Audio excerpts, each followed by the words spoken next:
Well, welcome back. With the primary election over, New Yorkers may not have answers about the mayoral elections or the borough president races until July.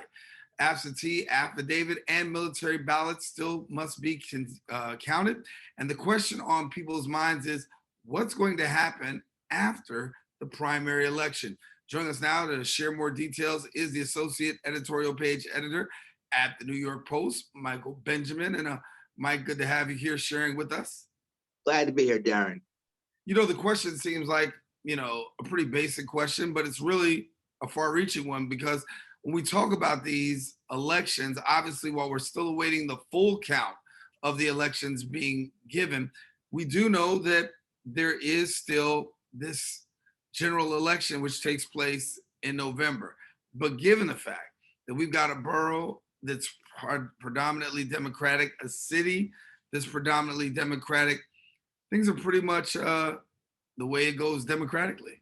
Yeah, whoever wins on the June 22nd primary will be the Democratic nominee in November, and more than likely win at 95% of the vote and become the borough president or city council member come January 1st.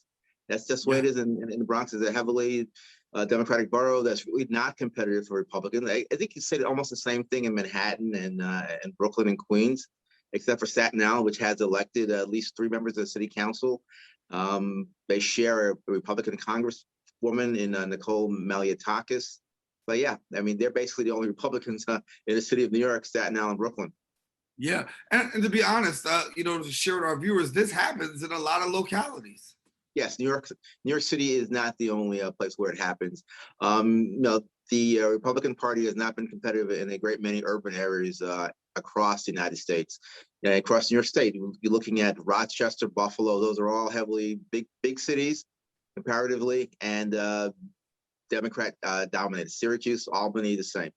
Yeah, and we look around, we see this, this issue of, okay, you got this largely Democratic city, you pretty much understand, or locale, you once the vote happens after the primaries, we know that person goes on to win. But for that person who's elected, what's the mindset like? I mean, you've been there on the political side as well. I mean, you've been on that side of the ballot before. Talk to us about what happens after the primary is over for a candidate. For a candidate, the primaries, well, this year the first time for the city, and the second time for state legislators who were elected last year in a June primary. June primary is relatively recent. It's recent for the city council and for citywide offices.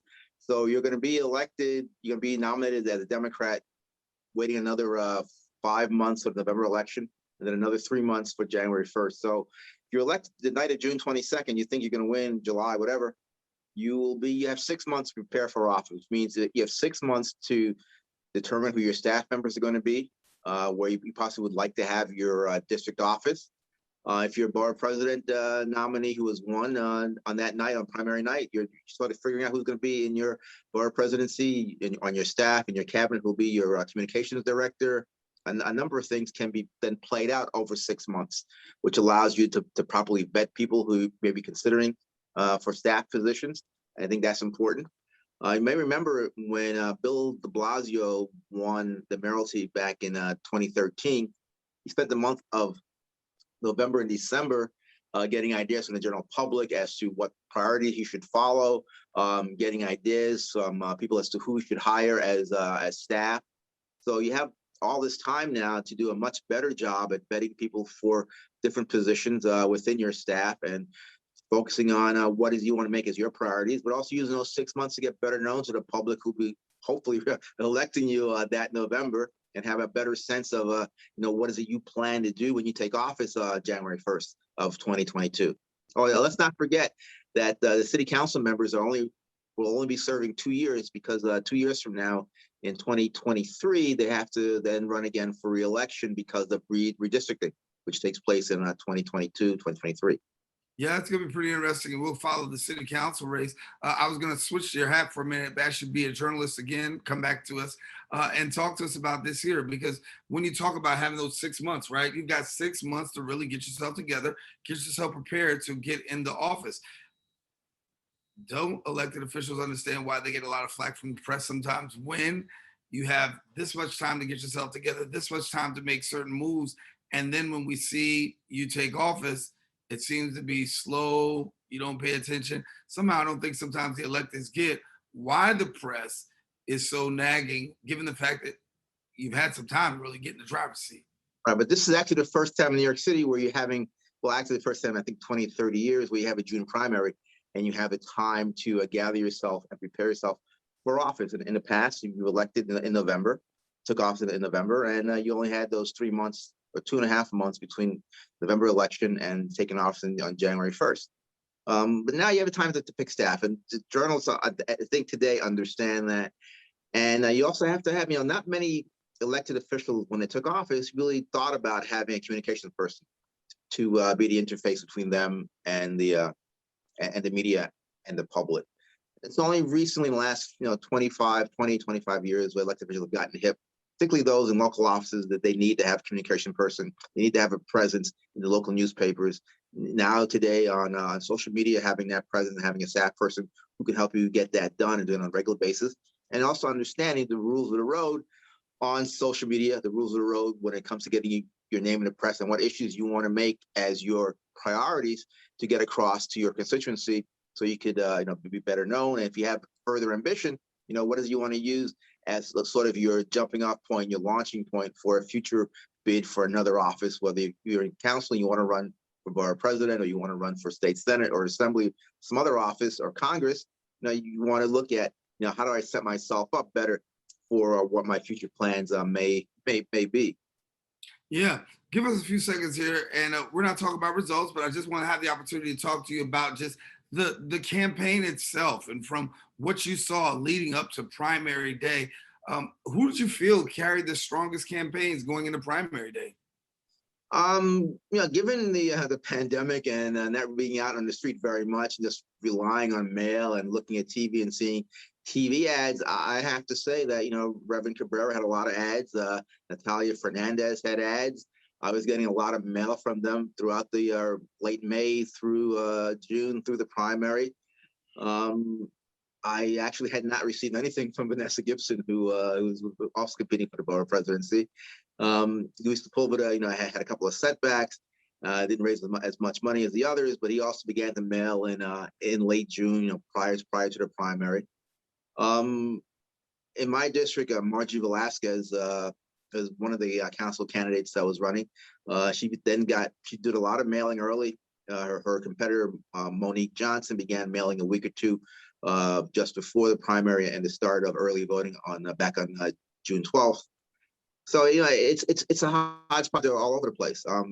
Different districts handle things differently. Some districts are more competitive than others. I believe in my district, it was a one-on-one between Johnson and Velasquez. Other districts had multiple candidates.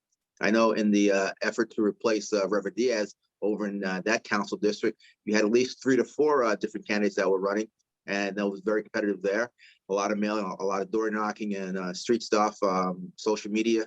I mean, you can't look at a newspaper online or your Facebook page without seeing somebody's ad popping up, whether it was Eric Adams for mayor, or Catherine Garcia, or Maya Wiley. And sometimes if you're fortunate enough and the local candidate could afford from city council to be on Facebook and have an ad, and you would see council members, council candidates ad on Facebook.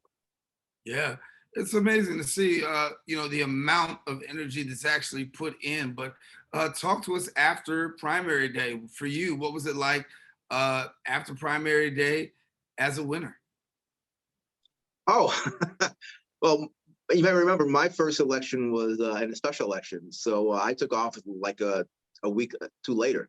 I believe the election was February 25th, and I took office on March 3rd. So it wasn't much time to go from celebrating a special election victory to actually being sworn in on the floor of the assembly chamber and casting my first vote as a member of the assembly, and having had to cobble together quickly within a week or so, elements of a small staff, given a small budget as well.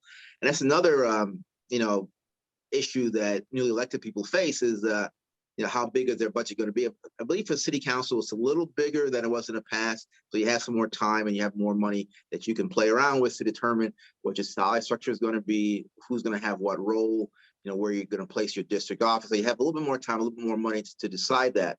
But in the assembly, it's a very small budget for first-time electeds. And so you have a little bit of money to maybe hire 2 or 3 people in your district office and one person, maybe a part-timer up in Albany. So there's a lot that goes on. And, you can spend the time talking to veterans to find out how they dealt with it their first time up and what pitfalls you can look to avoid.